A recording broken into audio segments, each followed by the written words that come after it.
The Kremlin's execution lists. The sensational news attracted the attention of the world's media, even before the Russians began their full-scale invasion of Ukraine. They shot the whole family with a pistol. They shot him and the whole family, all of them. The lists included Ukrainian citizens who were subject to extermination or repression in order to work for Russia. He aroused the interest of the Russian aggressors, who compiled lists of people important to them. They were looking for former law enforcement officers. Did such lists really exist? The Traces Project is looking for the answer 30 kilometers from Balaklia in the village of Nortsivka.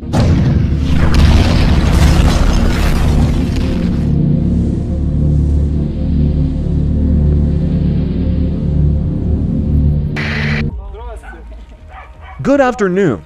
How are you? We are living somehow. This is a resident of Kharkiv, Yevhen Taran. He was born in Nortsivka. His sister, Alla Taran, lived in Nortsivka before the invasion. Yevhen regularly visited the village even during the war. Retired colonel of the National Police of Ukraine. Former head of one of the units of the department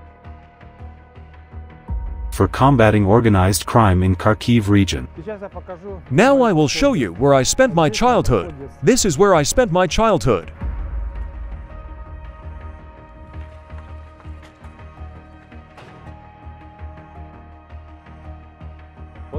This is my house, built by my grandfathers.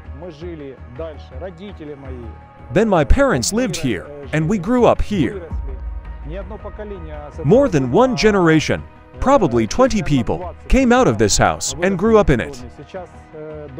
And now the house does not exist. Everything was built brick by brick, with our own hands. Here you see the tiles. My parents worked hard to build this house. My mother was a milkmaid. My father worked as a forester. It was hard to save money for a house. You know what the salaries were in the Soviet Union? 100 rubles per family. We built this house with warmth. We put our souls into every brick. And now you see the result of all this. This is where the Tavria car was located. There was a new refrigerator. There was a stove. The boiler was new.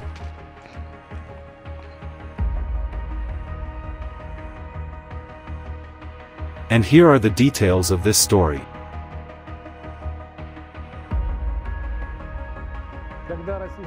When the Russian aggressor entered the territory of Izium district, I realized that my sister was in danger.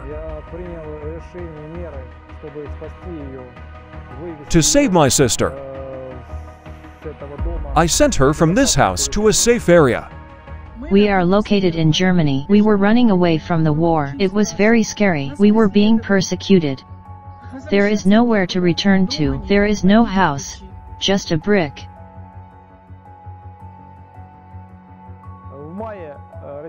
In May, Russian troops were there. And just imagine, on May 26th, in the afternoon, we take my sister out. And on the same day, at 10 in the evening, there was a direct hit to this house. Was the shooting of Yevhen Taran's house accidental or deliberate? Here are the details. This is the street where the Taran's house was located. No destruction, no damage to the houses. The only destroyed house is the one where Alla Taran lived. The following facts indicate that the shelling was intentional. Here are the remnants of the debris.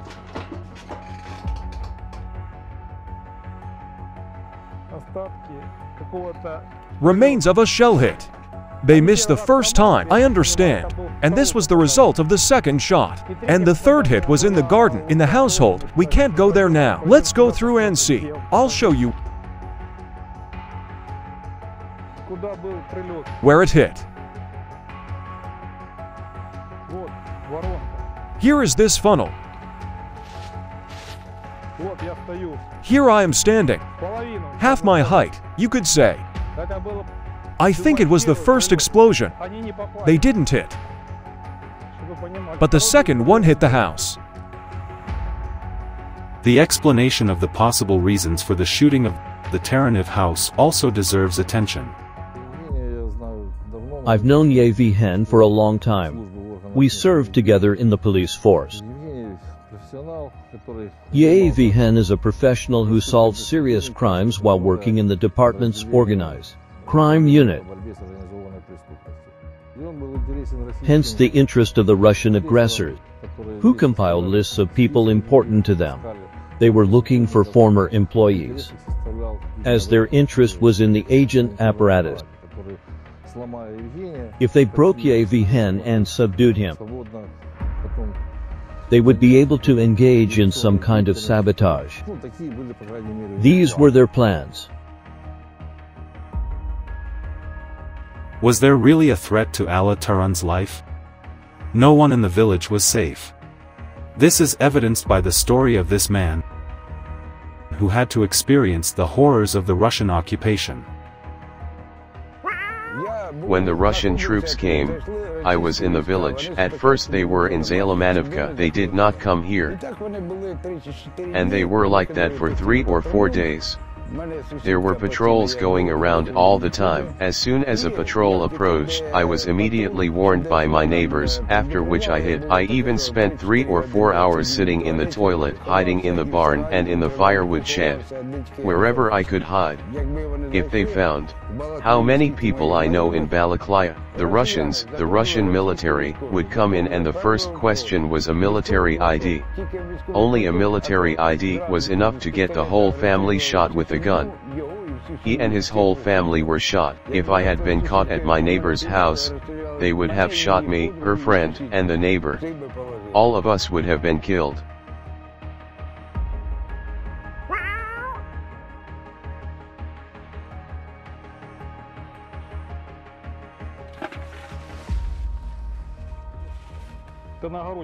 I found it in the garden.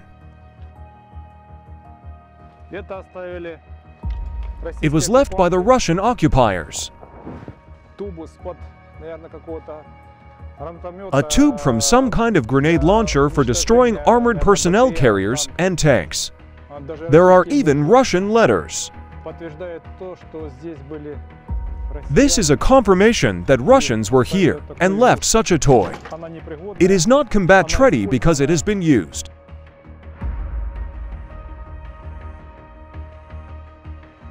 The Kremlin dictator's kill list included not only Ukrainian citizens.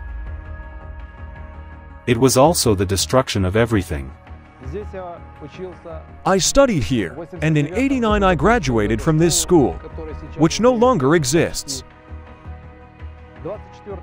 On February 24th, our lives changed.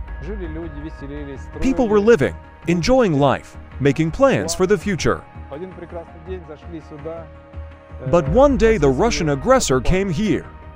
On the other side of the Seversky Donets, there is a village called Dovhalivka. There were occupants there, and you can see where they were aiming at when shooting from helicopters. The hits from the gunshots were very numerous. The destruction of the school is 80% or even 90%. The school no longer exists. I don't understand why this was done. What does it have to do with the school? In times of war, it is difficult to find an answer to this question. But the ideology of fascism involves not only the destruction of people, but also the destruction of their future.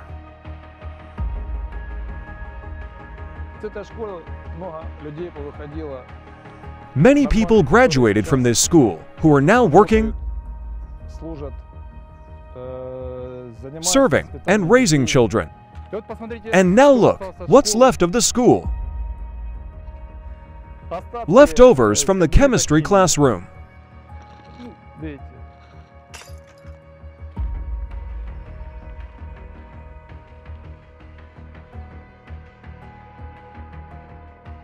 This trail leads to an understanding of the essence of Russian aggression. And this is exactly what another victim discovered in the village of Zalaman near Balaklia points to. Russians, who were you shooting at? At this soldier, who defended all Slavs from fascism from 1944 to 1945. I don't understand why they did it. Eternal memory to the heroes who fell in the battle against fascism. Now think about it. Who among us is a fascist? Who shot this soldier? And understand one thing, history will record all this. Our children and grandchildren will read this story, and they will understand who is a victim of aggression and who is an occupier.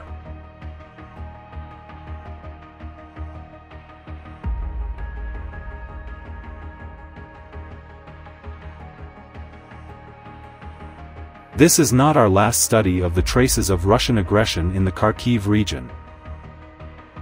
The traces of Russian fascism against Ukraine are undoubtedly clear evidence for an international tribunal.